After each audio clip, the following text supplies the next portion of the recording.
Madam ఇది రీసెంట్గా చిరంజీవి గారు కూడా ఒక ఇన్సిడెంట్ జరిగింది. అంటే డీప్ ఫేక్ ఏఐతోనే వీడియో వేసి ఆయన పోలీసుని రీచ్ అయ్యారు.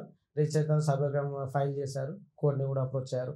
అంటే మూవీ అంటే అవేర్ ఉన్న పీపుల్కి అట్లా జరుగుతుంది. నార్మల్ పీపుల్కి ఇంకా జరుగుతుంది ఎట్లుంటుంది మేడం? అంటే మీకు అలాంటి కేసెస్ ఏమైనా వచ్చినాయి మేడం? రీసెంట్ గా ఒక మలక్పేట్ సైబర్ క్రైమ్ వాళ్ళు ఒక కేసు రిజిస్టర్ చేశారు. సో ఆమె ఏమైందంటే కంప్లైంట్, మేము ఇట్లా బెంగళూరు పోలీస్ వాళ్ళని కాల్ చేసేస్తున్నాం, మీరు హ్యూమన్ ట్రాఫికింగ్ కేసులో ఇన్వాల్వ్ అయిపోయిండ్రు, మీ కేస్ ఫైల్స్ డాక్యుమెంట్స్ అన్ని రెడీ అయిపోయినా మిమ్మల్ని ఎప్పుడు అరెస్ట్ చేస్తామని ఆమెకి థ్రెటనింగ్ చేసేసిండ్రు. వాట్సాప్ కాల్స్ చేయడం, వీడియో కాల్స్ చేసేసి ఆమెకి డాక్యుమెంట్స్ అన్ని చూపించడం, ఇవన్నీ చేయించిండ్రు. మేము ఇట్లా ఆర్బీఐ నుంచి కాల్ చేస్తున్నాం, ఎన్ఫోర్స్మెంట్ ఈడీ నుంచి కాల్ చేస్తున్నాం, ఈ డాక్యుమెంట్స్ అన్ని రెడీ అయిపోయినా మీరు అరెస్ట్ అవుతారు.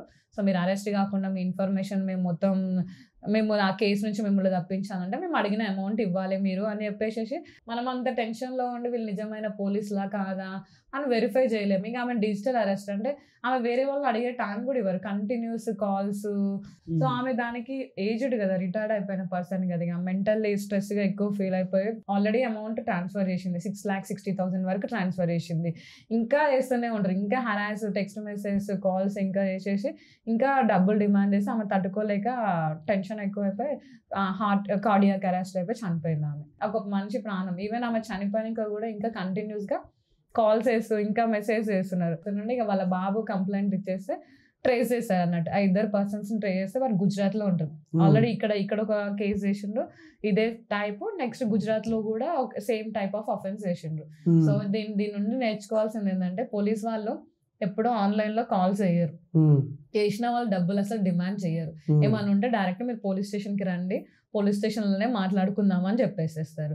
డాక్యుమెంట్స్ అవన్నీ మీరు మీ పైన ఇన్ కేసు ఎనీ కంప్లైంట్ అయినా మీరు పోలీస్ స్టేషన్ కి వస్తేనే అక్కడ మాట్లాడి అప్పుడు మీరు వచ్చినాక చూపించేస్తారు అన్నట్టు. డిజిటల్ అరెస్ట్, డీప్ ఫేక్ ఇవన్నీ సైబర్ ఫ్రాడ్స్ అన్నట్టు.